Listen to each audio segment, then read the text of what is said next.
कल्याणमध्ये रुग्णालयातील मराठी रिसेप्शनिस्टला बेदम मारहाण करण्यात आली। कल्याणच्या नांदिवली परिसरातला हा धक्कादायक प्रकार आहे। हॉस्पिटलमधील रिसेप्शनिस्ट मराठी तरुणीला बेदम मारहाण करण्यात आली। गोपाल झा या नावाच्या परप्रांतीय तरुणाकडून ही मारहाण करण्यात आली। मानपाडा पोलीस ठाण्यामध्ये गुन्हा दाखल करण्यात आलाय, तर संपूर्ण घटना सीसीटीव्ही मध्ये कैद झाली। मानपाडा पोलिसांकडून सध्या आरोपीचा शोध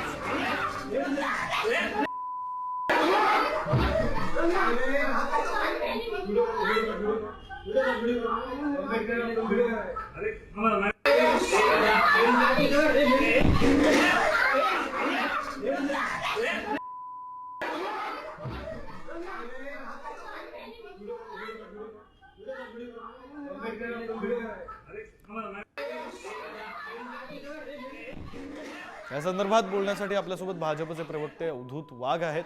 अवधूत जी, काय आपली प्रतिक्रिया या सगळ्या घटनेसंदर्भातली?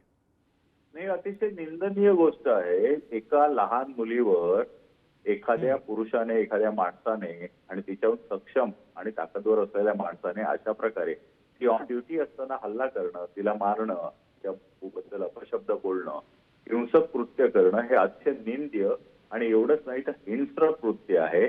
अशा माणसाला अतिशय कठोरात कठोर ज्या काही शक्य आहे तेवढी भारतीय दंडविधान कलमानं दिलेल्या सर्व कलमांचा उपयोग करून त्याला आयुष्यभर अद्दल घडेल अशी शिक्षा देणं हे आपल्या सर्व समाजाचं, न्याय व्यवस्थेचं आणि पोलिसांचं कर्तव्य आहे। दुर्दैवाने मुंबईच्या साखळी बॉम्बस्फोटामधनं कालच न्यायालयाने सर्वांना निर्दोष सोडवलं।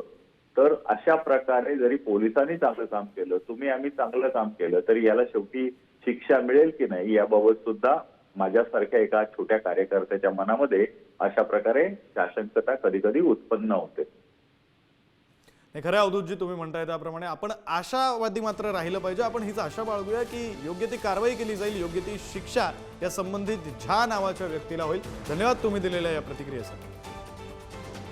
तर याच सगळ्या प्रकरणासंदर्भात गृहराज्यमंत्री योगेश कदम यांनी नेमकी काय प्रतिक्रिया दिली, आपण ती प्रतिक्रिया सुद्धा पाहू।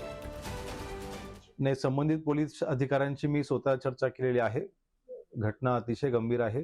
एका महिलेला अशा पद्धतीचे मारहाण करणं अतिशय योग्य नाही। महाराष्ट्रामध्ये अशा पद्धतीचे व्हायलन्स हे खपवू घेतले जाणार नाही। त्या व्यक्तीवरती योग्य ती नक्कीच कडक कारवाई ही केली जाईल। सध्या त्याचा शोध चालू आहे। मागील म्हणजे काल संध्याकाळची ही घटना आहे, जवळपास 9च्या दरम्यान आपण त्याच्यावरती FIR दाखल केला आहे। पण लवकरच तो सापडेल, तो कुठे काय पळू जाऊ शकणार नाही। माहिती अशी आहे की तो लोकलच आहे, तो कुठला बाहेरनं आलेला नाही, परंतु लवकर त्याला शोधलं जाईल आणि त्याच्यावरती कारवाई ही नक्कीच केली जाईल, त्याला अटक देखील केली जाईल।